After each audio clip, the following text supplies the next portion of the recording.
ओम नमः परमहंसास्वादितचरणकमलचिन्मकरन्दाय भक्तजनमानसनिवासाय श्रीरामचन्द्राय वागीशायस्य वदने लक्ष्मीर्यस्य च वक्षसि यस्यास्ते हृदये संवित्तं नृसिंहमहं भजे। विश्वसर्ग विसर्गादि नवलक्षणलक्षितम् श्रीकृष्णाख्यं परं धाम जगद्धाम नमामि तत्।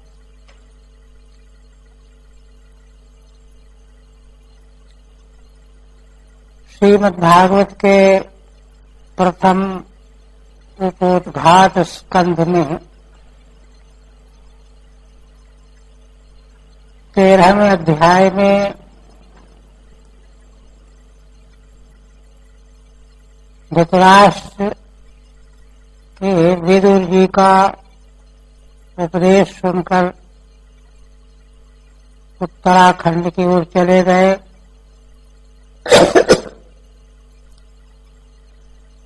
महाराज युधिष्ठिर जब प्रातःकाल संध्या बंदन आदि नित्य कृत्य निवृत्त होकर के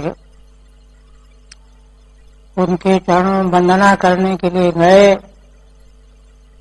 और उनको न देख करके संजय से पूछा, बहुत व्याकुल हो गए। श्री नारद जी उसी समय आ गए। महाराज युधिष्ठिर इतने व्यग्र थे, धृतराष्ट्र और विदुर जी गांधारी के दर्शन न पाने से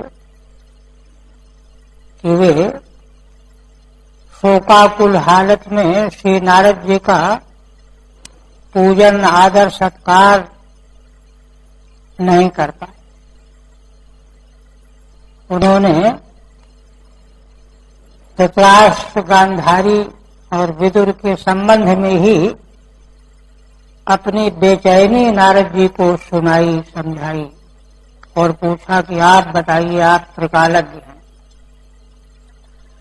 श्री नारद जी ने पहले उनके शोक को दूर किया कि यह सारा संसार ईश्वर के अधीन है। कई दृष्टांत दे करके स्पष्ट कर दिया कि किसी भी दृष्टि से जीवात्मा की दृष्टि से भी शोक करना ठीक नहीं, देह अनित्य है, विनाशी है, उसकी दृष्टि से भी शोक करना ठीक नहीं, अथवा सब कुछ निर्विशेष ब्रह्म ही है तो भी शोक करना ठीक नहीं। यह कह करके जब उनका शोक स्थगित हो गया तब फिर उनका समाचार बताने लगे। बताते हुए उन्होंने कहा कि वे हिमालय के दक्षिण मार्ग से चलते हुए गंगा तट पर सप्त सरोवर में पहुंच गए और वहां 3 काल स्नान करना, अग्निहोत्र करना और केवल जल ही पान करके रह जाना, उनके यम नियमों का वर्णन किया। 5 प्रकार के नियम, 5 प्रकार के यम। योग की विधा में, अष्टांग योग में यम नियम, आसन, प्राणायाम, प्रत्याहार, ये 5 बहिरंग साधन है। तो यम नियम हो गया, आसन बताया, प्राणायाम के द्वारा उन्होंने मनोनिग्रह कर लिया और प्रत्याहार के द्वारा इंद्रिय और मन सबका निग्रह हो गया। अब इसके बाद अंतरंग साधन धारणा, ध्यान, समाधि। 53वां श्लोक चल रहा था ना। अब उसी संबंध में सूत जी आख्यान सुनाते हुए कहते हैं कि श्री नारद जी महाराज युधिष्ठिर को कह रहे हैं कि अपने पिता धृतराष्ट्र की स्थिति ऐसी ऊंची देखो। जिताश्वनो जितश्वासः प्रत्याहत सदिन्द्रियः। उन्होंने आसन जीत लिया है। श्वास माने प्राणायाम के द्वारा प्राण को वश में करके, प्राण के वश में होते ही मन वश में हो जाता है। प्राणायाम की साधना मन को वश में करने की साधना है। प्रत्याहत सदिन्द्रियः, और 6 इंद्रियों को उन्होंने प्रत्याहरण कर लिया है, लौटा लिया है।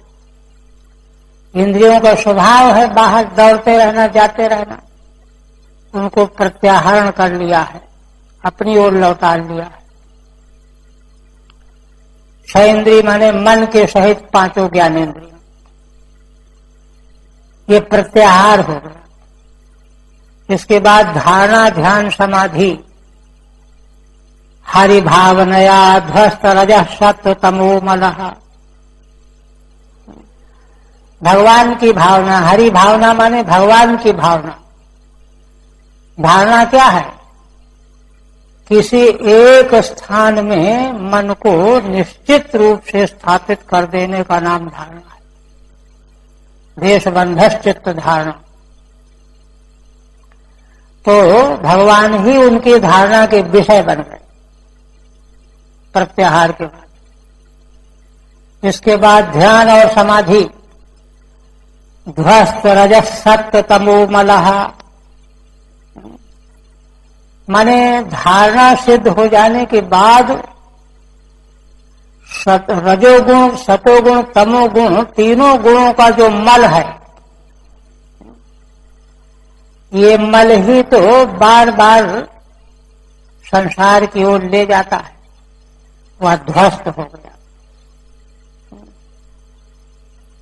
और इस तरह से ध्वस्त हो जाने में ही समाधि लग गई। धारणा के बाद ध्यान, ध्यान लग गया, ध्यान लग गया।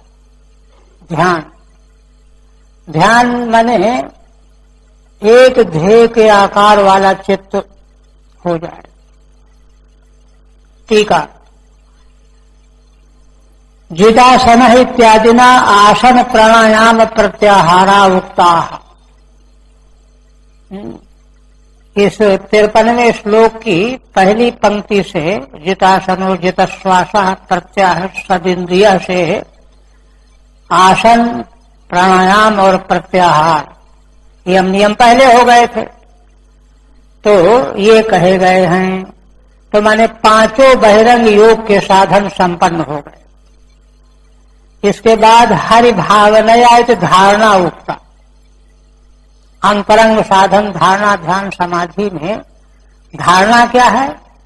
श्री हरि की भावना, और कहीं चित्त नहीं जा रहा।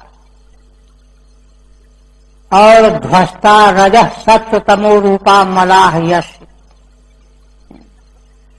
माने धारणा के संपन्न हो जाने पर रजोगुण, सतोगुण, तमोगुण, तीनों प्रकार के गुणों के मल ध्वस्त हो गए।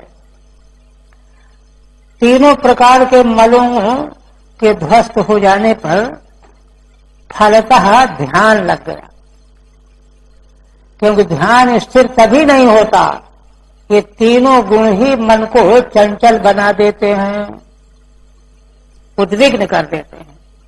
किंतु जब तीनों गुण ध्वस्त हो गए मल रूप से, तो ध्यान लग गया भगवान में। अब इसके बाद समाधि, धारणा ध्यान के बाद समाधि। समाधि देखिए सविकल्प और निर्विकल्प भेद से 2 प्रकार की। वही कह रहे हैं, विज्ञानात्मनि संयोज्य क्षेत्रज्ञ प्रविलाप्यतम ब्रह्मण्यात्मानमाधारे घटांबर मिवांबरे। श्री नारद जी कहते हैं कि ध्यान लग जाने के बाद, धारणा ध्यान के बाद, विज्ञानात्मन संयोज्य, विज्ञानात्मा माने बुद्धि, बुद्धि को मिला करके, कहां पर मिला करके? क्षेत्रज्ञ में। क्षेत्रज्ञ जीवात्मा, क्षेत्रम जानाति इति क्षेत्रज्ञः, श्रीमद् भगवद गीता के 13वें अध्याय में क्षेत्र क्षेत्रज्ञ का विवेचन किया गया है। वही क्षेत्रज्ञ है जीवात्मा। जीवात्मा की अवस्था में साधक अपने व्यक्तित्व से परिचित रहता है कि मैं साधन कर रहा हूं, भगवान को प्राप्त करना चाहता हूं, ऐसा चाहता हूं।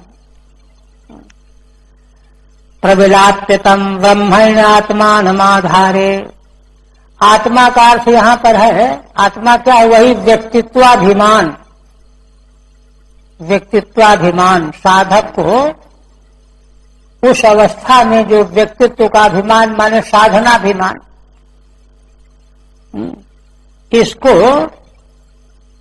विज्ञानात्मा के सहित और क्षेत्रज्ञ जीवात्मा के सहित ब्रह्म में प्रविलापित कर दिया। ब्रह्म में प्रविलापित करने का मतलब क्या हुआ? असल में क्षेत्रज्ञ जो जीवात्मा है वह जीव हुआ ही इसीलिए क्योंकि वह अंतःकरण से संबद्ध हो गया। अंतःकरणावच्छिन्नम चैतन्यम जीवः, जीव की परिभाषा है, लक्षण है। अगर अंतःकरण से भावावच्छिन्न न हो वही ब्रह्म है। इसलिए विज्ञानात्मा जो बुद्धि है उसके सहित जो चेतन जीवात्मा है, आत्म चैतन्य है, जीवात्मा है, उसको ब्रह्म में, ब्रह्म माने जहां कोई अंतःकरण का कोई लेश भी नहीं, संबंध भी नहीं, उस ब्रह्म में प्रविलापित कर दिया। तो प्रविलापित क्या हुआ? बुद्धि अलग हो गई और शुद्ध चेतन जीव ब्रह्म स्वरूप है ही। वो तो बुद्धि के संपर्क से जीव बन गया था, है तो वो ब्रह्म ही। तो जिसके तादात्म्य से उसमें जीवत्व आया था वह तादात्म्य विलग हो गया, अंतःकरण अलग हो गया, शुद्ध चेतन रह गया, वह तो ब्रह्म ही है। तो ब्रह्मणि क्षेत्रज्ञ विज्ञानात्मने तम प्रविलाप्य, और फिर आधारे घटांबर मिवांबरे, उसी को कहते हैं आधार है, वही सर्वाधिष्ठान है, ब्रह्म ही सर्वाधिष्ठान सर्वाधार है। दृष्टांत देते हैं नारद जी, जैसे देखिए महाकाश एक है, उसी में विभाजन हो गया घटाकाश, मठाकाश, जलाकाश, मेघाकाश, अनेक तरह के आकाश हो गए, है ना। और ये आकाश एक महाकाश के भेद उपाधि के कारण से अलग अलग प्रतीत हो रहे हैं, है ना। घट को अगर दंड से प्रहार करके तोड़ ताड़ दिया जाए तो घट के भीतर वाला आकाश महाकाश है ही, पहले भी वही था, अब भी वही है। ऐसे सारे आकाश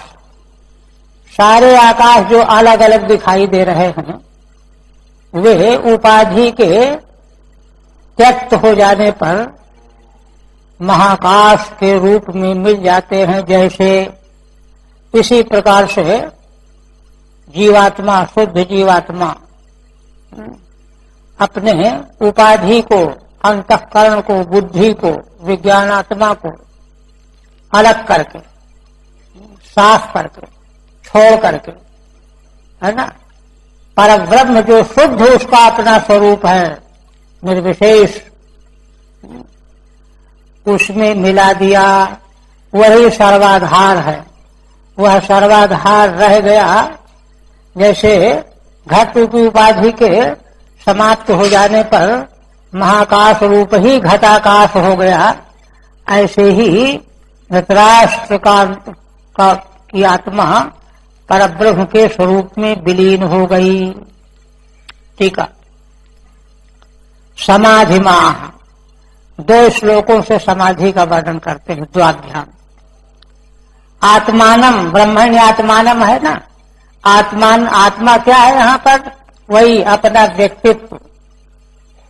मनः अहंकारास्पदम, जिसके द्वारा साधक अपने को जानता रहता है कि मैं यह हूं, ऐसा हूं, वैसा हूं। अहंकारास्पद तभी तो होगा, क्योंकि अहंकारास्पदत्व के बिना दूसरों से भेद नहीं होगा। अहंकार ही तो मेल बनाता है, ये जमीन हमारी, ये मकान हमारा, दूसरे का नहीं। तो यह अंतःकरण जो मन बुद्धि चित्त अहंकार है, यही उस चेतन जीवात्मा को घेर करके अलग कर देता है। तो उसी आत्मा को माने अहंकार को, अहंकारास्पद को स्थूल देहाद वियोज्य, स्थूल देह जो है उससे अलग करके विज्ञानात्मनि बुद्धौ, पहले विज्ञानात्मा बुद्धि में उसको समाहित किया। अंतःकरण में भी क्रम है ना, बुद्धि को सबसे पर कहा गया। मनसस्तु परा बुद्धि, बुद्धिरात्मा महान परा। तो विज्ञानात्मा बुद्धि में अहंकारास्पद आत्मा को स्थूल देह से अलग करके बुद्धि में एकीकृत कर दिया, और फिर उस विज्ञानात्मा को, बुद्धि को पंच विज्ञानात्मानम दृश्यांसाद वियोज्य। और वह जो विज्ञानात्मा बुद्धि है ना, तो बुद्धि देखिए है ना, मन और बुद्धि ये बिना विकल्प के इनका अस्तित्व ही नहीं है। मन का लक्षण क्या, संकल्प विकल्पात्मक मन। संकल्प विकल्प न हो तो मन को क्या पहचानेगा कोई। इसी प्रकार से बुद्धि भी एक निर्णय प्रस्तुत करती है। अध्यवसायत्मिका बुद्धि ही अध्यवसाय करना। तो अध्यवसाय किन विषय, जड़ विषय, बाह्य विषय। तो बाह्य विषय जो अध्यवसाय है यही जड़ांश है, दृश्यांश है। दृश्य अंश को अलग करके, वियोज बने अलग करके, क्षेत्रज्ञ दृष्टि प्रविलाप्य, विज्ञानात्मा बुद्धि के दृश्यांश को बाहर करके, क्योंकि बुद्धि स्वयं में जड़ है, आत्म प्रकाश के बिना, आत्म चैतन्य के बिना वह कुछ भी निर्णय नहीं कर सकती। तो उसी क्षेत्रज्ञ में उसको दृष्टा में विलीन कर दिया। दृश्य अंश बाहर हो गया, दृष्टांश रह गया प्रविलाप्य। और फिर क्षेत्रज्ञ को क्या किया, तम च क्षेत्रज्ञम दृष्टांशाद वियोज्य। देखिए, क्षेत्रज्ञ जीवात्मा में दृष्टापना है, प्रकाशकत्व है। वह जीवात्मा जो है वही बुद्धि मन अंतःकरण को प्रकाशित करने वाला है, और फिर इंद्रियों को परंपरा से फिर उस इंद्रियां प्रकाशित होती, स्थूल देह प्रकाशित होता है। तो यह जो प्रकाशकत्व है, यही है दृष्टित्व, दृष्टापना। देखिए, दर्शन एक क्रिया हो जाती है, तो क्रिया जहां हो जाएगी, क्रिया कर्तृत्व एक धर्म है। शुद्ध ब्रह्म में निर्धर्मक है। इसलिए दृष्टांशाद वियोज्य, क्षेत्रज्ञ में जो दृष्टापना है, क्षेत्रज्ञ जीवात्मा देह को प्रकाशित करता है ना, देह को जानता है। तो इस जाननेपना को, दृष्टापना को दृष्टांशाद वियोज्य, आधारभूत आश्रय संज्ञक जो ब्रह्म है उसमें विलीन कर दो। और दृष्टापना जब तक दूर नहीं होगा तब तक सर्वाधार ब्रह्म में उसका विलय भी नहीं होगा। क्योंकि देखिए, जब दोनों वस्तुएं निर्मल हों, विशुद्ध जल ही विशुद्ध जल में मिलेगा, गंदा जल नहीं मिल सकता। इस तरह से क्षेत्रज्ञ जो जीवात्मा है, अगर उसमें दृष्टापने का मैलपन है तो सर्वाधार आश्रय ब्रह्म में मिल ही नहीं पाए। इसलिए उसके दृष्टित्वपना को छोड़ करके मिलना है, मिलाना है, यही समाधि है ना। दृष्टांशाद वियोज्य आधारे माने सर्वाधारे, सत्पाधार, आश्रय संगे, वही जो आश्रय है वही ब्रह्म है, उसने प्रविलीन कर दिया। जब प्रविलीन कर दिया तो केवल सर्वाश्रय ब्रह्म ही रह गया, न जीव अलग रहा, न अंतःकरण रहा, न सूक्ष्म देह रहा, न स्थूल देह रहा। घटांबरम घटोपाधेर वियोज्य यथा महाकाशे प्रविलाप्यते तद्वत्। जैसे घटाकाश, घटांबर बने घटाकाश, घट की उपाधि को तोड़ फोड़ करके नष्ट कर दो तो घटाकाश अपने आप महाकाश में विलीन हो जाता है। ऐसे ही जीवात्मा का दृष्टापना साफ करके छोड़ करके वही उपाधि है, वह शुद्ध सर्वाश्रय ब्रह्म में विलीन हो गया जीवात्मा। अब आगे देखिए और गहरी बात कहते हैं। अग्रिम श्लोक में कह रहे हैं व्युत्थाना भाव मार। देखिए योग दर्शन की जो समाधि है उसके आश्रय से, आधार से साधक समाहित तो हो जाएगा, लेकिन समाहित हो जाने के बाद 1 घंटे 2 घंटे 3 घंटे समाधि लगी रहेगी, उसके बाद फिर व्युत्थान हो जाएगा। व्युत्थान ही न हो ये गारंटी वहां नहीं है। और इसी बात को लेकर के वेदांत शास्त्र जो है योग को अधूरा कहता है। ब्रह्मसूत्र में भगवान व्यास कहते एतेन योगो विप्रत्युक्तः। क्योंकि वह साधन करते करते यद्यपि भी बड़ा कठिन काम है, किंतु समाधि तक ले जाने के बाद भी एक सीमा रहेगी। बहुत गहरा अभ्यास है तो 6 घंटे 8 घंटे या कितना भी, है ना। सहज समाधि वह है जहां व्युत्थान की कोई संभावना ही न हो। वह तो वेदांत प्रमाण जनित जब वृत्ति बनेगी, वृत्ति के द्वारा जब स्थिति प्राप्त होगी प्रमाण जन, वहां फिर व्युत्थान ही नहीं। वही बात आगे कहते हैं ध्वस्त माया गुणोदर को निरुद्ध करणाशय निवर्तिताखिलाहार आस्ते स्थान रिवाचल। धृतराष्ट्र की निर्विकल्प समाधि तक का देवर्षि नारद जी वर्णन कर रहे हैं। कहते हैं कि देखो व्युत्थान के 2 कारण हैं। मन में कुछ वासना का लेश रहा हो, चिकास, इंद्रियों में कुछ खुशफुसाहट हो, किंतु इनका क्या हुआ ध्वस्त माया गुणोदर कहा। माया के जो 3 गुण सत्व रज तम, उनका उदर्क माने उत्तर में होने वाला परिणाम आगे ये घटेगा, यह ध्वस्त हो गया है। अब माया के सत्वादी गुणों का कोई परिणाम आगे पैदा होने वाला नहीं। परिणाम पैदा होने की संभावना कहां रहती है? जहां वासना की चिकास रहती है। एक वह तो ध्वस्त हो गया, वासना की चिकास की संभावना का। निरुद्ध करणाशय और कर्ण रूपी, कर्ण और आशय, यह कर्ण रूपी आशय, क्योंकि आशय भी अंतःकरण है, बाह्य कर्ण और अंतःकरण। अंतःकरण जो है निरुद्ध हो गया, पूरी तरह से निरुद्ध होकर के समाप्त हो गए। तो इसलिए भी व्युत्थान की संभावना नहीं रही।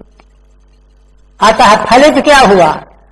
निवर्तिताखिलाहार, अखिल आहार से निवर्तित हो गए धृतराष्ट्र। आहार का मतलब होता है इंद्रियों का आहार होता है। 5 ज्ञान इंद्रिया अंतःकरण ये भी आहार करते थे। इसी का संकेत किया भगवान ने श्रीमद् भगवद गीता के 2 अध्याय में, विषया विनिवर्तन्ते निराहारस्य देहिनः रसवर्जन रसोप्यस्य परम दृष्ट्वा निवर्तते। वहां भगवान कहते हैं कि जब तक रस राग नहीं निवृत्त होगा तब तक केवल इंद्रियों के व्यापार को रोकने से समाधि जो है पूर्ण नहीं होती। वहां भगवान ने यही बात कही। निवर्तिताखिलाहार आस्ते स्थान रिवाचल। अब तो वे अचल स्थानु ठूंठ की तरह से बैठे हुए हैं। निर्विकल्प समाधि में स्थिति हो गई, पर ब्रह्म में विलीन हो गए। टीका वित्थाना भाव मान। अब उनकी समाधि टूट करके फिर होश में आएंगे ये नहीं है, खत्म हो गया मान। अंतर गुण क्षोभाद व बहिरिंद्रिय विक्षेपाद व वित्थानम भवेत। श्रीधर स्वामी कहते हैं कि भाई देखो, वित्थान के लिए 2 चीजें चाहिए। या तो अंतः भीतर से गुणों का क्षोभ हो, सत्वरजतम अभी पूरी तरह से गले नहीं है, वे जो है जीवित बने हुए हैं, भीतर हैं, पता नहीं चलता लेकिन है भीतर। इसीलिए चाहे जितना संयमी टाइम पर क्रोध आ जाएगा, काम आ जाएगा, लोभ आ जाएगा, भीतर रहता है। तो अंतर गुण क्षोभादवा अथवा बहिरिंद्रिय विक्षेपादवा। दूसरा है बाहरी इंद्रिया विक्षिप्त हो, बायदंड हो, वित्थान हो जाया करता है। तद्भयम तस्य नास्ति। ये दोनों ही नहीं है धृतराष्ट्र में। क्यों? अरे कैसे नहीं है? यह तो ध्वस्तो माया गुणा नाम उदर्क। क्योंकि माया के गुणों का उदर्क माने उत्तर परिणाम वासना से जो होता है, ध्वस्त हो गया। वह क्या है? वासना। यस्य सह, ऐसे धृतराष्ट्र है। और दूसरा निरुद्धानि कर्णानि चक्षुरादीनि आशयो मनश्च यस्य सह। चक्षु आदि बाह्यकरण और मन आदि आशय अंतःकरण, ये जिसके पूरी तरह से निरुद्ध हो गए हैं, माने नील हो गए। यस्य सह अतो निवर्तितो अखिल आहारो भोज्यमिंद्रिय विषयाहरणम वायेन सह। इसलिए अखिल आहार उनका निवर्तित हो गया, माने निवृत्त हो गया, कुछ नहीं। किसी इंद्रिय, किसी अंतःकरण के किसी अवयव से कोई भी व्यापार ग्रहण करने वाला नहीं हो रहा। यही आहार की निवर्तन है। भोज्यम इंद्रिय विषयाहरणम वा। भोज्य ले लो, चाहे इंद्रियों के द्वारा विषयों का ग्रहण करना, ऐसा जिनका हो गया। स्थान उरीव निश्चल आस्ते। स्थानों की तरह से भी निश्चल बैठे हुए। देवर्षि नारद जी आंखों के सामने देखे हुए की तरह से यह सब वर्णन कर रहे हैं। वो तो त्रिकालज्ञ हैं। फिर कहते हैं कि अच्छा, अगर ऐसी बात है तो युधिष्ठिर महाराज के मन में आया कि हम जा करके उनको देखेंगे और उनको लौटा लाएंगे, हाथ पैर जोड़ करके वापस ले आएंगे। इस पर कहते हैं कि राजन, तस्यांतरायो मैवा भू संन्यस्ताखिल कर्मणः। देखो राजन, धृतराष्ट्र ने इस समय अखिल कर्मों का संन्यास कर दिया है। अब उनके बीच में तुम जा करके उनके विघ्न मत बनना। अंतराय माने विघ्न। सवा आध्यतनाद राजन परतः पंचमे हनि। अगर ये कहो कि हम उनका दर्शन कर लेंगे, पैर छू लेंगे, विघ्न नहीं करेंगे, छिप करके एकांत में देखेंगे, विघ्न नहीं करेंगे, तो कहते क्या देखोगे? आज से 5वें दिन है ना, परता पंचमे अहनी, कलेवरम हास्यति स्वम तच्च भस्मी भविष्यति। वे शरीर को त्याग देंगे तो कहते हैं कि त्याग देंगे तो उनका दाह संस्कार कर आवेंगे। कहते वो भी नहीं करना पड़ेगा तुमको। तच्च भस्मी भविष्यति, वह योगाग्नि से ही भस्म हो जाएगा। टीका तथा भूतमप्याने तुम उद्यतम प्रत्याह। धृतराष्ट्र को ऐसी अवस्था प्राप्त हो गई है तो भी उनको लौटाने के लिए उद्यत जब युधिष्ठिर को देखा तब नारद जी कहते हैं कि अरे व्यर्थ में जाकर के विघ्न मत करना। अंतरायु विघ्न मैवा भू इत्यदागम छांदसः। अभू में अटकागम नहीं होना चाहिए। न मांग योगे, मां है ना, तो मांग के योग में अर्थ का निषेध किया गया व्याकरण का। तो यह वैदिक प्रयोग होने से अटकागम हो गया, निषेध नहीं हुआ। दर्शन में बितावत कुरियाम। अगर ये कहोगे अच्छा चलो दर्शन कर लेंगे अंतिम, तो कहते हैं इति उद्यतम प्रत्याह। दर्शन करने के लिए जाना चाह जब देखा तब फिर कहते हैं कि दर्शन भी नहीं मिलेगा। शवई अद्यतनादन्हा परता उत्तरत्र। आज के आगे 5वें दिन है ना, स्वम स्वाधीनम, अपने अधीन शरीर का वे त्याग कर देंगे। तदाहार्थम गमिष्यामि।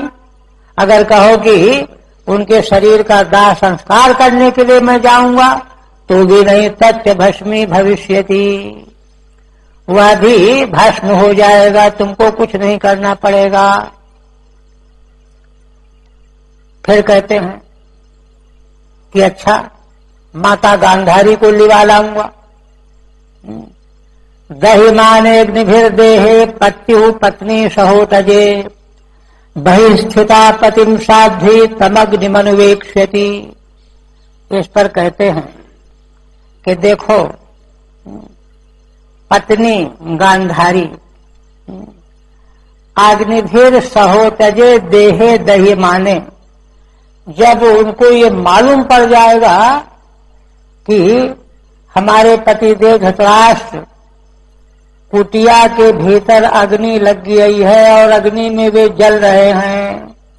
कुटज माने कुटिया, झोपड़ी, उसमें भी आग लगी हुई है और शरीर उसी के भीतर बैठा हुआ जल रहा है। तो वै स्थिता पतिम साध्वी तमग्निमनुवेक्ष्यति। वे बाहर थी, चाहती तो अपने को बचा लेती, किंतु बाहर स्थित होते हुए भी साध्वी पतिव्रता गांधारी देवी ने उसी अग्नि में उनके साथ ही प्रवेश करके अपने को जला लिया। तम अग्निमनुवेक्ष्यति, प्रवेश कर जाएंगी, उनका भी दर्शन तुमको नहीं होगा। टीका तद गांधारिया नयनाय गमिष्यामि। ठीक है, माता गांधारी को लेने के लिए हम जाएंगे। कहते ये भी ठीक नहीं है। क्यों? पत्युर्देहे सहोतजे पर्णशाला सहिते। पति के देह को पर्णशाला फूस की झोपड़ी के सहित योगाग्निना सह गार्हपत्यादिभिर दह्यमाने। योगाग्नि के द्वारा गार्हपत्य अग्नि ने जला दिया। योग की अग्नि से गार्हपत्य अग्नि प्रकट होकर के कुटिया के सहित उनके देह को जला देगी। दहिमाने तस्य पत्नी बहि स्थिता सती। बाहर स्थित रहने वाली पत्नी गांधारी तम पतिम अन्वग्निम वेक्ष्यति प्रवेक्ष्यति। उन पति के साथ ही पीछे अग्नि में प्रवेश कर जाएंगी, इसलिए उनका भी दर्शन नहीं होगा। तो कहा अच्छा विदुर जी को ले आएंगे। तो कहते विदुर की हालत सुन लो। विदुरस्तु तदाश्चर्यम निशाम्य कुरुनंदनो हर्ष शोक युतस्तस्माद् गंता तीर्थ निसेवक। विदुर जी धृतराष्ट्र की सदगति को देख करके बड़े आश्चर्यचकित हो जाएंगे। तदाश्चर्यम निशाम्य, ऐसा आश्चर्यजनक इनकी गति हुई, सदगति हुई, साक्षात परमेश्वर को प्राप्त हो गए। तो इसलिए बड़े हर्षित हुए और शोक हुआ कि वियोग हो गया, हमसे दूर हो गए। तो हर्ष शोक दोनों से युक्त होकर के रूपा तस्मात् गंता तीर्थ निसेवकः, वही यह सब देख करके, घटना देखने के बाद तीर्थों को सेवन करने के लिए वहां से चले जाएंगे, वो भी नहीं मिले। तो तद विदुरानयनार्थम गंतव्य में नेत्या विदुरस्तु तन्निशाम दृष्ट्वा भ्रातु सुगत्या, अपने भाई की सुंदर गति जब देखेंगे विदुर जी तो बड़े हर्षित हो जाएंगे। तन मृत्युना शोकश्च, और मृत्यु हो जाने से शोक भी होगा, सदगति होने से हर्ष होगा और शरीर की मृत्यु हो जाने से शोक भी होगा। ताभ्याम युक्त तस्मात् स्थानात् तीर्थान सेवितुम गंता गमिष्यति, इसलिए हर्ष और शोक दोनों से युक्त होकर के उस स्थान से चल करके तीर्थों का सेवन करने चले जाएंगे। और कहते हैं तीर्थ निसेवकः, ऐसा समाचार भगवान नारद जी ने महाराज युधिष्ठिर को बताया। इत्युक्त्वाथारुहत स्वर्गम नारदः सह तुम्बुरुः, तुम्बुरु के साथ नारद जी आए थे यह कह करके और आकाश मार्ग से स्वर्ग को चले गए।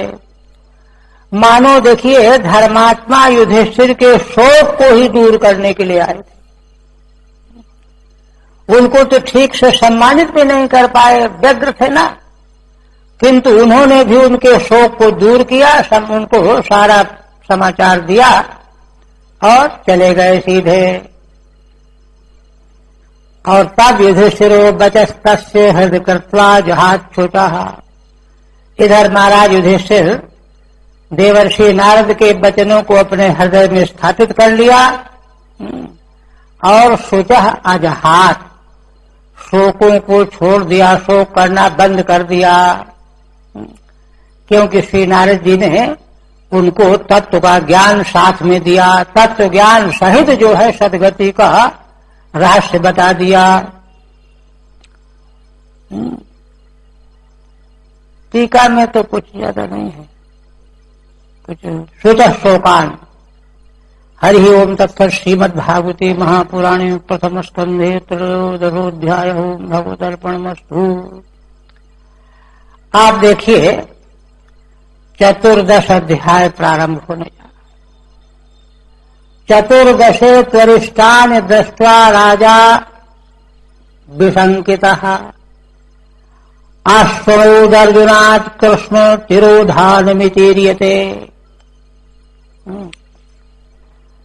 पांडवों का स्वर्गारोहण सूत जी ने पहले प्रतिज्ञा वाक्य में कह रखा है कि यह सब प्रसंग हम सुनावेंगे।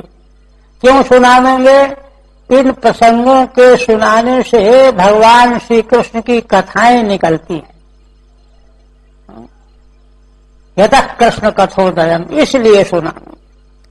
तो अब पांडवों के स्वर्गारोहण का विवरण आगे बताने के लिए 2 अध्याय में यह प्रसंग पूरा होगा, उसको आरंभ करने जा रहे हैं। कहते हैं कि क्या आएगा 14वें अध्याय में? 14 त्वरिष्ठान दृष्ट्वा राजा विशंकितः। महाराज युधिष्ठिर को बड़े अरिष्ट दिखाई देने लगेंगे अब शकुन, उनको देख करके बड़े सशंकित होंगे, चिंतित हो जाएंगे, भीमसेन से बातचीत करेंगे, अपनी चिंता बताएंगे उनको। और तब तक अर्जुन जो 7 महीने पहले गए हुए हैं द्वारिकापुरी भगवान का समाचार लाने के लिए, इतना विलंब नहीं होना चाहिए। विलंब होने से वे और चिंतित हो रहे हैं। जब आएंगे और आकर के अर्जुन इतने विह्वल रहेंगे कि उनसे कुछ बोला ही नहीं जाएगा। कई तरह के प्रश्न करेंगे महाराज। फिर अंत में सारी परिस्थिति का वर्णन करेंगे अर्जुन 15वें अध्याय में। और उसी समय तत्काल तत्क्षण साथ छोड़ करके पांडव चले जाएंगे। अश्वनोद अर्जुनात् कृष्ण तिरोधान मितीर्यते। अर्जुन के द्वारा भगवान श्री कृष्ण का तिरोधान, अंतर्धान हो जाना जब सुनेंगे, यह बात 15वें अध्याय में आएगी। मूल संप्रस्थते द्वारिकायाम जिष्णु बंधु दिदृक्षया ज्ञातुम च पूर्ण श्लोकस्य कृष्णस्य च विचेष्टितम्। सूत जी महाराज कहने लगे कि हे ऋषियों, इधर बंधु दिदृक्षया, अपने बंधु बांधव सगे संबंधियों का दर्शन करने के लिए किसी की कोई मुसीबत तो नहीं है, इसके लिए जिष्णु माने अर्जुने, अर्जुन को भेजा गया था महाराज की आज्ञा से। कहाँ? द्वारिका। एक तो बंधु बांधवों को दर्शन करना है, ठीक ठाक है कि नहीं, और ज्ञातुम च पूर्ण श्लोकस्य कृष्णस्य च विचेष्टितम्, और जिन भगवान का मंगलमय चरित्र श्री कृष्ण, उनकी चेष्टाओं को भी जानने के लिए कि आगे वे क्या करना चाहते हैं। इस प्रयोजन से अर्जुन द्वारिकापुरी गए हुए थे। और कहते हैं कि कृष्ण से चेत चकारण अभिप्रायम च ज्ञातुम। श्रीधर स्वामी कहते हैं चकार के द्वारा, क्योंकि बंधुओं को देखने के लिए गए थे, तो बंधुओं में तो भगवान कृष्ण भी आ गए, वो भी दिखाई दे जाएंगे। किंतु चकार जो है अनुक्त को जोड़ने के लिए, अनुक्त क्या कि भगवान आगे क्या करने वाले हैं। तो नारद जी ने भी संकेत किया था कि आप लोग तब तक रहो जब तक भगवान यहां पर मौजूद हों। इसलिए उनकी अग्रिम कार्रवाई क्या है, चेष्टा क्या है, यह जानने के लिए। अर्जुन भगवान के प्रिय सखा हैं, इनसे कोई बात छिपेगी नहीं। व्यतीता कदचिन्मासास्तदा नायात् ततोऽर्जुनः ददर्श घोर रूपाणि निमित्तानि कुरुद्वः। सूत जी कहते हैं कि अर्जुन के गए हुए कदचित माने 7 महीने बीत गए, और तब भी अर्जुन अभी नहीं लौट करके आए। तो कुरुद्वः, कुरु वंश का भार वहन करने वाले महाराज युधिष्ठिर घोर रूपान निमित्तान ददर्श, ऐसे निमित्त जो है शकुन देखने लग गए, है ना, जिनसे यह प्रतीत होता था कि गड़बड़ होने वाला है या हो गया है, ऐसे अब शकुन उनको दिखाई देने लगे। कथचिन माने सत्र, कितने महीने बीत, कुछ महीने माने 7 महीने, आगे स्पष्ट हो जाएगा। तदा कालातिक्रमे ततो द्वारका तो नायात नागता, माने इतना समय अधिक हो गया फिर भी अर्जुन द्वारिका से नहीं लौट करके आए। इसलिए उनको घोर रूप के जो अपशकुन दिखाई देने लगे, जिनसे यह प्रतीत होता था निमित्तान उत्पातान, उत्पात कुछ होने वाला है या हो गया है। कुरुद्वः युधिष्ठिरः, कहते हैं देखिए अब वही वर्णन करने जा रहे हैं। और ये सब जो है असल में सदाचार धर्म जिनके जीवन में होता है उनको अपने चारों ओर यह सब दिखाई देने लगता है। अविवेकियों को, स्वेच्छाचारियों को यह दिखाई नहीं देता, नजर नहीं आता। कई जो है हम लोग बालकपन में कथाएं सुनते थे सती देवियों की, तो लोग बताते थे कि उन्होंने घोषणा बताया, सती होने के समय पर दिव्य रूप हो गया, उनको बताया कि देखो ये होगा, ये होगा, ये होगा, ये होगा, ये होगा। वो होता था। हमारे एक स्वामी जी थे, वो कहते थे कि देखो नगरों की, ग्रामों की, शहरों की, राष्ट्रों, इनकी सबकी आयु है। ये तभी तक जीवित रहते हैं जब तक उस नगर में, उस ग्राम में, उस शहर में कोई एक धर्मात्मा पुरुष और कोई धर्मनिष्ठ महिला होती हो, चाहे किसी भी जाति में हो। जब तक ये दो बने रहेंगे तब तक उसका नाश नहीं होगा, और इन दोनों के नहीं रहने के बाद फिर वो खत्म हो जाएगा। तो इस प्रकार से जो जीवन सफलतापूर्वक जो व्यतीत करते हैं, जीते हैं धर्म के मार्ग पर चलने, उनको ये सब दिखाई देता है, सबको नहीं दिखाई देता। तो महाराज को क्या दिखाई दे रहा है? कालस्य च गतिम रौद्राम विपर्यस्तर्तु धर्मिणः पापीयसीम नृणाम वार्ताम क्रोध लोभान्वितात्मनाम। सूर्य जी कहते हैं कि ऋषियों, महाराज देख रहे हैं, क्या देख रहे हैं? कालस्य च गतिम रौद्राम, काल जो है बड़ी रौद्र गति वाला हो गया है, क्रूर हो गया है। विपर्यस्तर्तु धर्मिणः, है ना, उसकी 6 ऋतुएं होती है न वर्ष में, ग्रीष्म वर्षादि, वे ऋतुओं का व्यवहार जो है विपर्यस्त हो गया। सर्दी में गर्मी पड़ रही, गर्मी में सर्दी पड़ रही, वर्षा में सूखा पड़ रहा है, सूखे में वर्षा हो रही है। ये ऋतुओं का विपर्यस्त है। हमने बताया था एक दिन कि वैदिक सनातन परंपरा जो है इस प्रकार से है, जैसे सूर्य मंडल, चंद्र मंडल, नक्षत्र मंडल में जिन नक्षत्रों का राष्ट्र मार्ग और चाल गति जितनी नियत है अक्षर प्रशासन भगवान के नियम के अनुसार, अगर उसका एक क्षण भी विलंब करता है या लेट करता है या शीघ्रता करता है या मार्ग छोड़ता है तो इनमें टकराव हो जाए और प्रलय हो जाए। जैसे उसी प्रकार से वैदिक नियम जो मनुष्य समाज की रक्षा के लिए बने हुए हैं, उनमें जहां इधर उधर हुआ, गड़बड़ाया, वहां जो है सारी सृष्टि जो है उथल पुथल होने लगता है।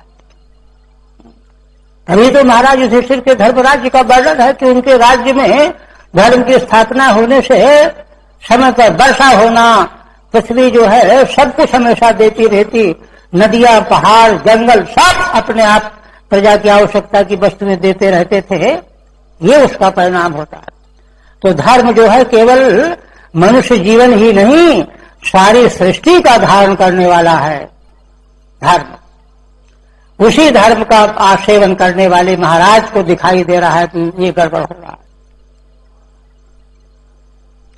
काल सोचो गतिम रौद्राम विपर्यस्तर्तु धर्मिणः।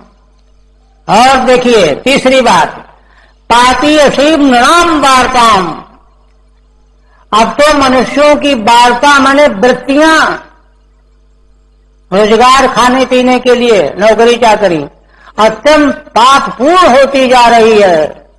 व्यक्ति विचार ही नहीं करता है कि हमको इस तरह से अर्थ पैदा करना चाहिए कि नहीं करना चाहिए। चाहे जैसा कर्म हो, पैसा पैदा करने के लिए सब कुछ करने को तैयार हो रहा है। नृणाम वार्ताम और क्रोध लोभान्वितात्मनाम। और मनुष्यों के भीतर क्रोध, लोभ और झूठ, उनका आत्मा इन्हीं में डूबा हुआ है। क्रोध लोभान्वितात्मनाम, ये देखा महाराज ने। टीका, रौद्राम घोराम, काल की घोर गति दिखाई देने लगी महाराज को। तदेवा क्या विपर्यस्ता ऋतु धर्मा यस्मिन् तस्य।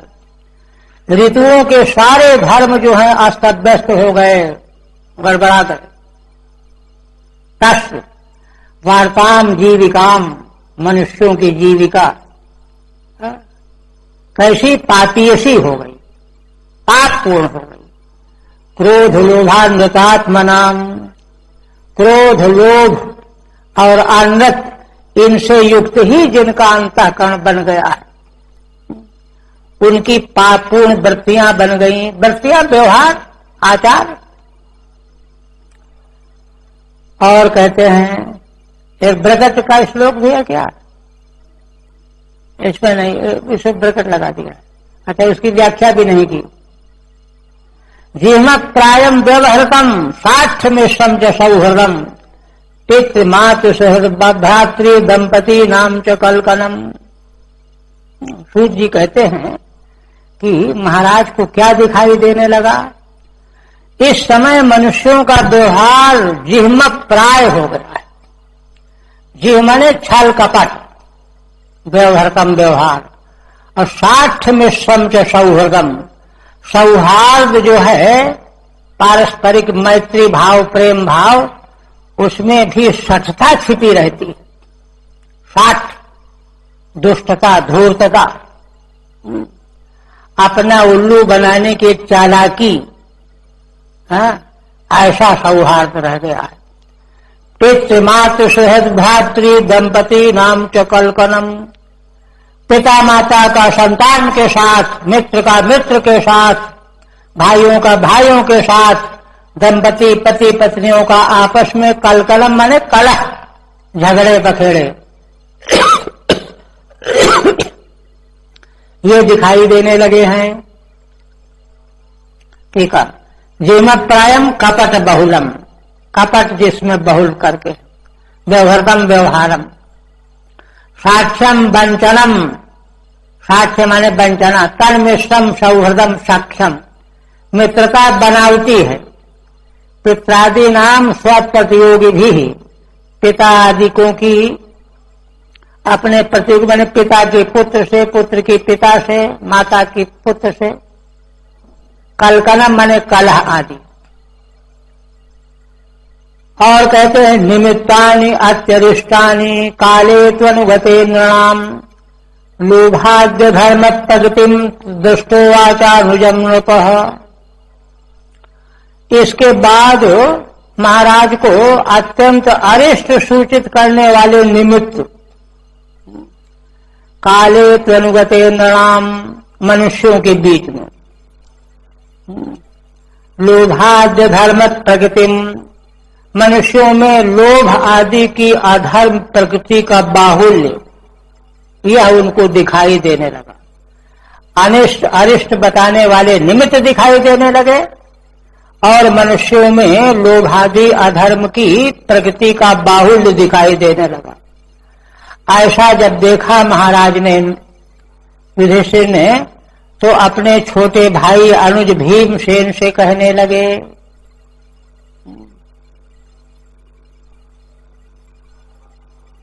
अत्यरिष्टानि अत्यंत अशुभानि,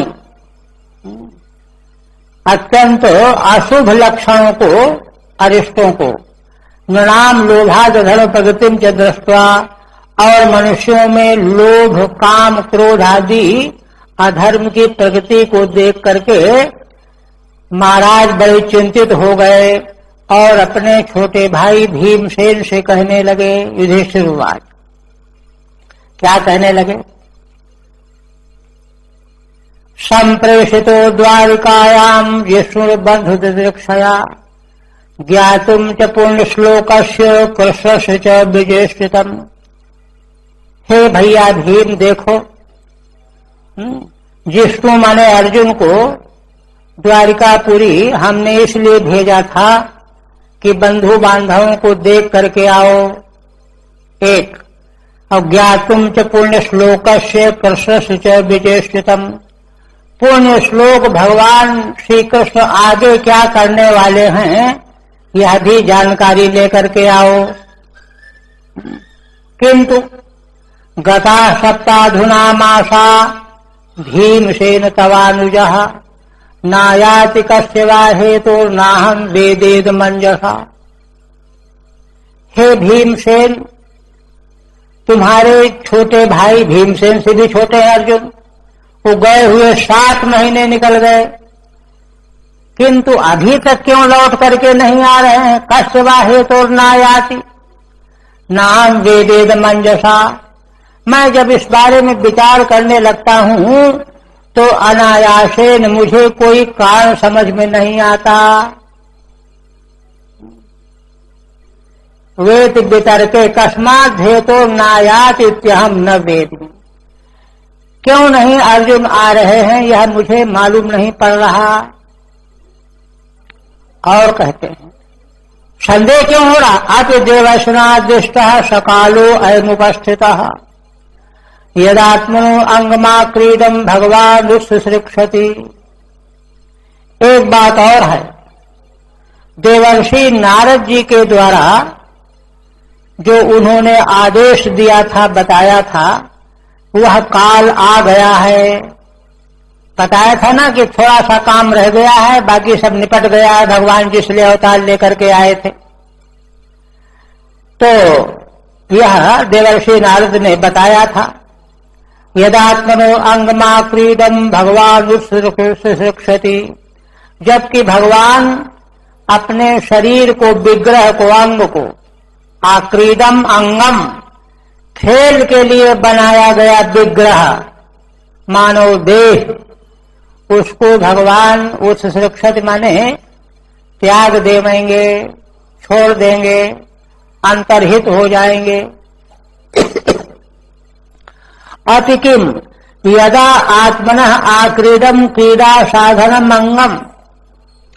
जिस समय भगवान अपने क्रीडा साधन अंग विग्रह को, देह को, मनुष्य नाट्यम उत्सृष्टुम इच्छति, मनुष्य नाट्य के लिए जो देह ग्रहण किया था उसको जब छोड़ना चाहते हैं, सा काल प्राप्त हुआ समय आ ही गया है। और ऐसा स्मरण करके अब भगवान की ओर उनका ध्यान चला गया। और ध्यान जब चला गया तो गदगद होकर के भगवान के अनंत उपकारों का स्मरण करके विह्वल हो गए। कहते हैं कि देखो भैया भीमसेन, यस्मान्नः संपदो राज्यम दारात् प्राणा कुलम प्रजा। जिन भगवान के अनुग्रह से हम लोगों के पास संपत्तियां, राज्य, पत्नी, प्राण, कुल, प्रजा, संतान, आसन सपत्न विजय, और शत्रुओं पर विजय, लोकाश्रय अनुग्रहात्, और भविष्य में प्राप्त होने वाले धर्म के फलस्वरूप वाले लोग, जिन भगवान के अनुग्रह से हमको यह सब मिला था,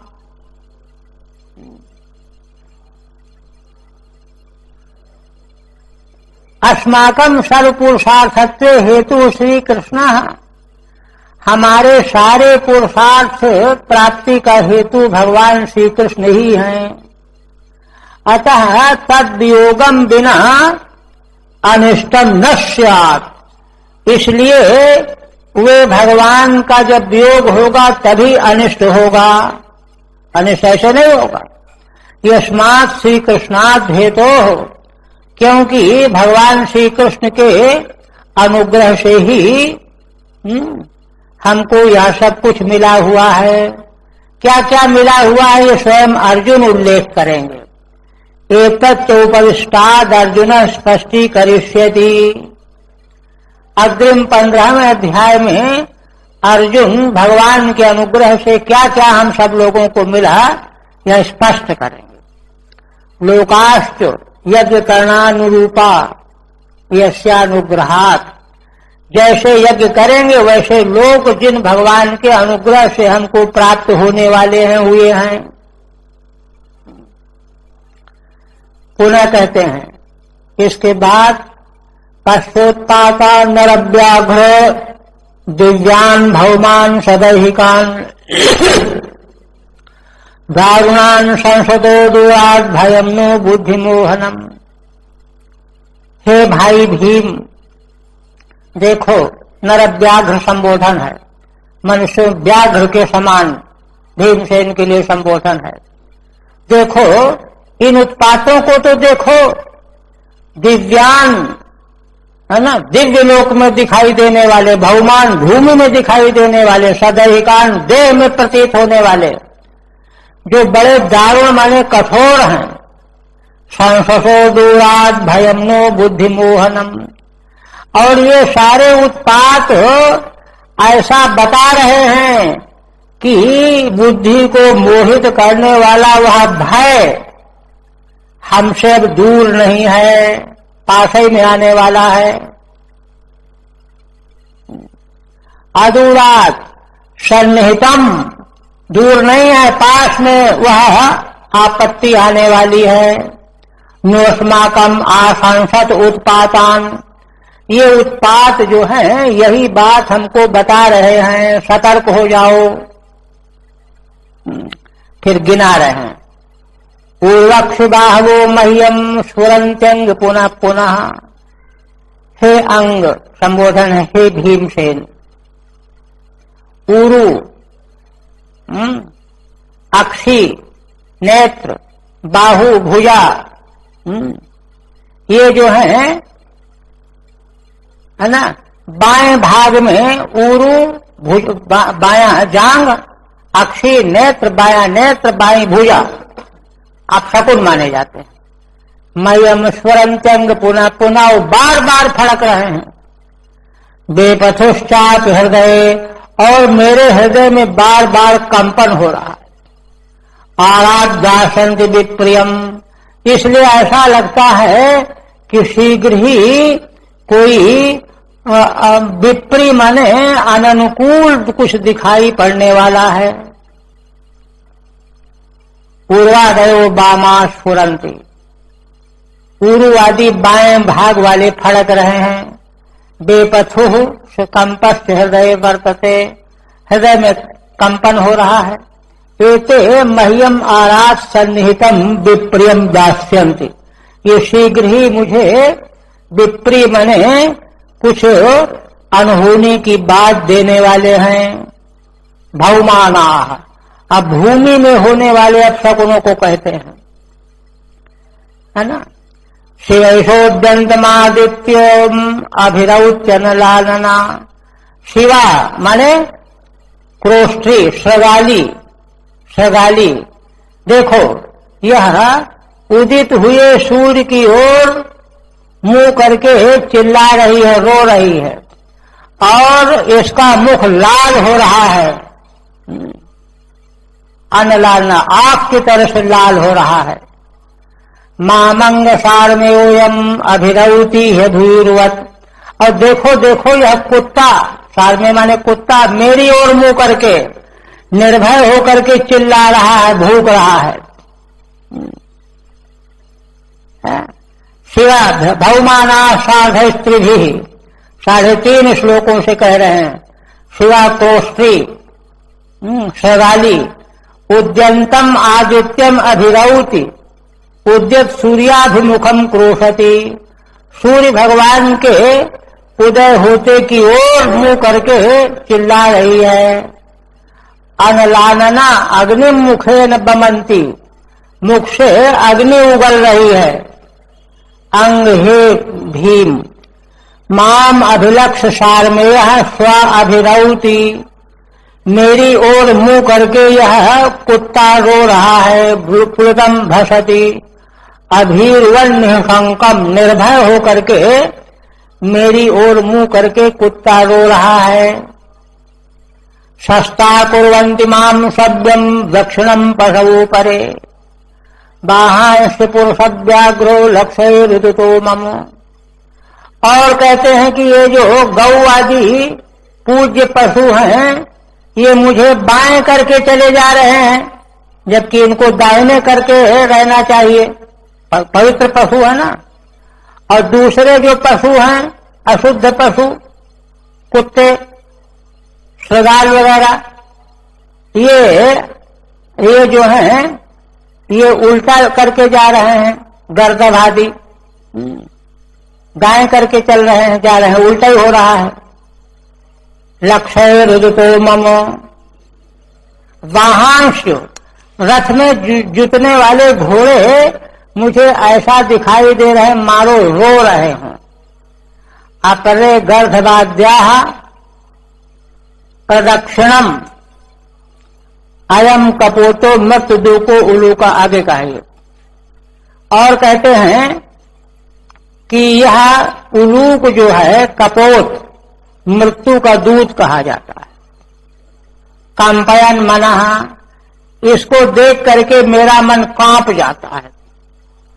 प्रत्यलूकश्च कुह्वानैः अनिद्रौषु निमिच्छतः, अब प्रत्यलूक माने उसके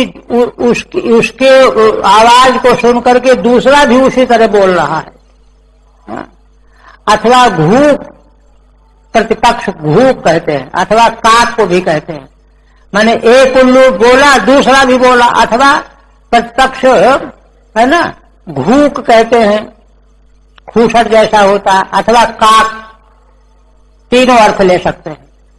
कुआनई कुत्सित शब्दैर विश्वम शून्यम कर्तुम इच्छतः, और इस तरह से कपोत उल्लू आदि के इस प्रकार से शब्द करने से ऐसा लगता है कि सारा संसार शून्य हो जाएगा, सब कुछ स्वाहा हो जाएगा।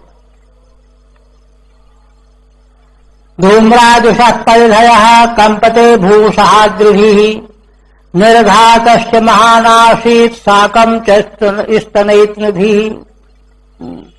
दिशाएं जो हैं धूल धूसरित हो रही हैं, पृथ्वी कांप रही है पर्वतों के सहित। निर्घातश्च महानासीत् साकं च स्तनयित्नुभिः, बादलों का गर्जन वज्र के समान महान गर्जन हो रहा है बादलों का कड़ाके के द्वारा। ठीक है। धूम्रा धूसरा दिशा, दिशाएं सब धूल से धूसरित दिख रही हैं। परिधयो अग्निमीव लोकमाब्रह्मन्ति, जैसे धुएं की लकीरें अग्नि को छिपा लेती हैं, ऐसे दिशाएं जो है धूल धूसरित होकर के सब राष्ट्र को, लोक को छिपाए हुए है, ढके ले रही हैं। ये भौम उत्पात हो गए। दिव्यानाः, दिव्य उत्पातों का भी वर्णन करते हैं। शार्धाभ्याम 2.5 श्लोक से। निर्घातो माने निरभ्र वज्रपातः, अभ्र के बिना ही वज्रपात, ऐसा बादलों का गर्जना। स्तनयित्नोऽत्र गर्जितानि तैषः, बादलों की गर्जना के साथ निरभ्र वज्रपात हो रहा है। वायुवाति खर स्पर्शो रजसा विसर्जन समः, अश्रग वर्षन्ति जलगा बीभत्समिव सर्वतः। और कहते हैं कि वायु जो है बड़े तीक्ष्ण गति से और शरीर में मने कष्ट देने वाली जैसी छू रही है, जैसे ज्येष्ठ की हवा लू ऐसी बह रही है। साथ में धूली को उड़ा रही है, रजसा विसर्जन समः, और धूली को उड़ाने से चारों ओर अंधेरा छा रहा है। अश्रग वर्षन्ति जलगाः, और जलगा माने बादल जो है रक्त की वर्षा कर रहे हैं। बीभत्समिव सर्वतः, इस प्रकार से चारों ओर बीभत्सता का वातावरण बन रहा है। तमो विशेषण सृजन अश्रग रक्तम, सूर्यम हत प्रभम पश्यो ग्रह मर्दम मिथो दिवी। हे भीम देखो देखो, सूर्य भगवान की प्रभा हत हो गई है, मंद पड़ गए हैं, और आकाश में ग्रहों का युद्ध छिड़ गया है। ग्रह मर्दम मिथा, है ना, ग्रह जल रहे हैं, राहु केतु आदि।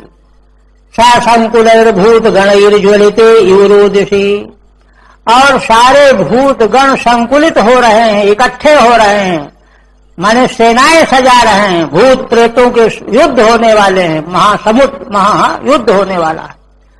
और ज्वलिते रोदसी, आकाश से लेकर के नीचे तक मानो आग लग गई है। रोदसी ज्वलिते।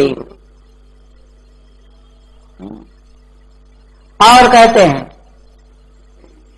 रोदसी माने द्यावा पृथिव्यौ, दिवलोक और पृथ्वी के बीच का जो आकाश भाग है उसमें मानो बड़ी बड़ी आग की लपटें जल रही हैं। पुनर्भवमाना, फिर भूमि के उत्पातों को कह रहे हैं। नद्यो नदाश क्षुभिता सरांश च मनांश च, नदियां नद क्षुभित हो रहे हैं, सरांश और मन, तालाब जलाशय और लोगों के मन। ना ज्वलत्यग्निराज्येनो कालोयम किम विधास्यति, देखो देखो अग्निहोत्र में घृत डालने पर भी अग्नि जल नहीं रही है, पता नहीं यह काल क्या करेगा। ना पिबंत स्तरम वत्सा न दुयंत च मातरः, रुदंत सुमुखा गावो न हर्षंत सभाग्रजे। बछड़े जो हैं अपनी माता गऊ का स्तन पान नहीं कर रहे हैं, माताएं जो हैं दूध नहीं छोड़ रही हैं। रुदंत सुमुखा गावः, गायें नेत्रों में अश्रु भर करके रो रही हैं, है ना। न हर्षंत सभाग्रजे, और गौशालाओं में जो वृषभ बैल जो प्रसन्नता में उत्फुल्ल होकर के गर्जना करते रहते थे, प्रसन्न रहते थे, आज वे नहीं दिखाई दे रहे। दैवतानि रुदन्ति वो सृज्यन्ति हि चलन्ति च, इमे जनपदा ग्रामा पुरोद्यानाकराश्रमाः भ्रष्टश्रियो निरानन्दाः किमघम् दर्शयन्ति नः। मूल एक दो कर देते हैं। कह रहे हैं दैवतानि रुदन्ति वो, देवताओं की प्रतिमाएं मूर्तियां भगवान शिव नंदी आदिकों की मानो रो रही हैं, उनके विग्रह से पसीना निकल रहा है और चंचलित हो रही हैं, हिल रही हैं। इमे जनपदा ग्रामा पुरोद्यानाकराश्रमाः, हे भीमसेन ये जनपद, राष्ट्र, ग्राम, पुर, उद्यान, आकर, खंडाने, आश्रम, ये सब के सब जो हैं भ्रष्टश्रियो निरानंदाः, इनकी शोभा भ्रष्ट हो गई है, इनका आनंद जाता रहा है। कि मघम दर्शयन्ति नः, पता नहीं यह कौन सा दुष्परिणाम पाप हमको दिखा रहे हैं कि क्या होने वाला है।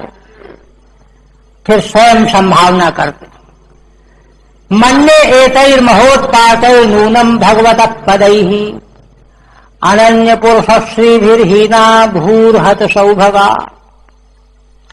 हे भीमसेन, इन महान उत्पातों को देख करके गौर करने पर मुझे यह लग रहा है कि भगवतः पदैः अनन्य पुरुष श्रीभिः भूहत सौभगा श्रीभिर्हीना। ऐसा लग रहा है कि भगवान के चरण चिन्ह है ना, भगवान के चरणों में अंकुश, जौ, ये केवल उन्हीं के चरणों में, उन्हीं के चिन्हों से के द्वारा भगवान की पहचान होती। अनन्य पुरुष श्री भी, जो दूसरे किसी के पुरुष में वे चिन्ह होते ही नहीं है, ऐसे जो भगवान के चरण चिन्ह हैं, इनसे लगता है कि यह पृथ्वी हीन हो गई है। भगवान पृथ्वी में नहीं आया, अंतर्धान हो गए, इसीलिए इस पृथ्वी का सारा सौभाग्य हत हो गया, नष्ट हो गया, कुछ नहीं रह गया। इन महान उत्पातों के द्वारा मुझे तो ऐसा ही लग रहा है।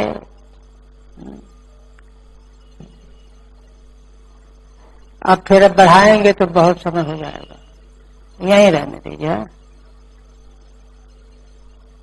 फिर अर्जुन आ जाएंगे और फिर बोलो सच्चिदानंद भगवान।